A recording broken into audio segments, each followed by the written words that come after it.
జోహార్ comrade Vidyabhushan, జోహార్ comrade Vidyabhushan.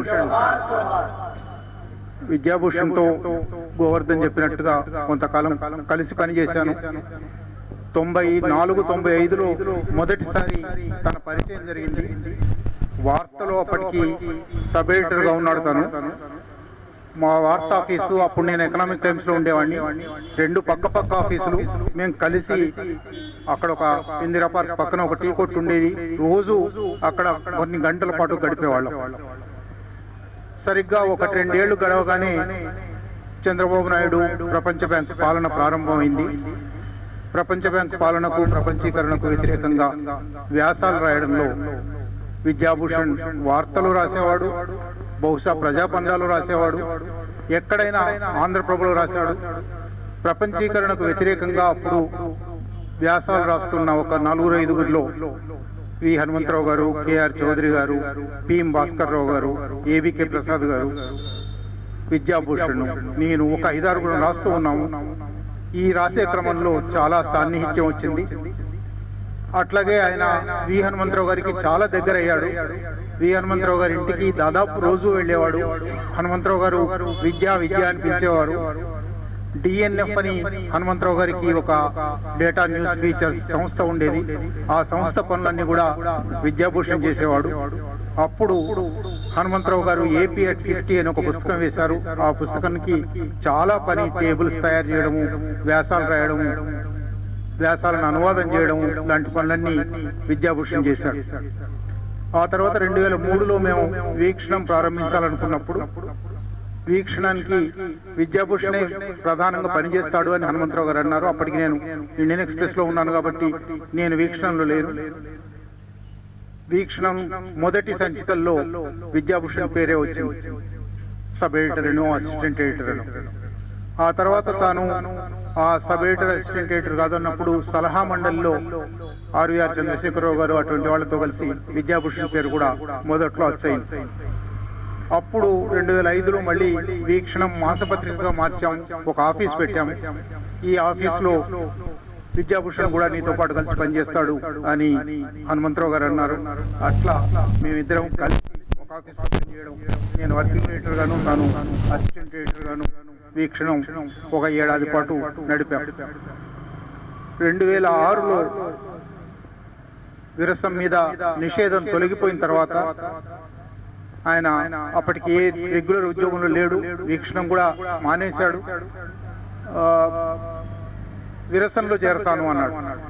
2006 నిషేధం తర్వాత ఎస్పీఆర్లో జరిగిన మొదటి విరసం సర్వసభ్య సమావేశంలో తను చేరాడు. నాకు ఇప్పటికీ ఆ దృశ్యం కళ్ళ ముందు ఆడుతుంది. తన గురించి చెప్పుకొని నేను విద్యాభూషణ్ శ్రీకాకుళం పైల వాసుదేవరావు గారి ప్రోత్సాహంతో, ఆయన ప్రేరణతో ఈ రాజకీయాల్లోకి వచ్చాను అని చెప్పి ఇప్పుడు కేర్ ఆఫ్ వేణు అన్నాడు. నాకు ఇప్పటికీ అది గుర్తొస్తుంది. ఆ తర్వాత తన సహచరి కళావతి ఆరోగ్యం వల్ల కావచ్చు, ఏ కారణం వల్లనో మొత్తానికి కొంత డిస్టెన్స్ మెయింటైన్ చేయడం ప్రారంభమైంది. అంతవరకు నా రాజకీయాలు తనకు తెలుసు, తన రాజకీయాలు నాకు తెలుసు, కానీ మేము చాలా సన్నిహితంగా కలిసి పనిచేసాం. 2006లో మేము 50 years ఆఫ్ ఆంధ్రప్రదేశ్ తెచ్చినప్పుడు అది ఇంగ్లీష్లో తెచ్చాము. దాంట్లోని వ్యాసాలన్నీ విద్యాభూషణ్ తెలుగు చేస్తాడు, అది తెలుగులో పుస్తకం వేద్దామని హనుమంతరావు గారు అన్నారు. దానికోసం రోజు వచ్చేవాడు ఆఫీస్లో.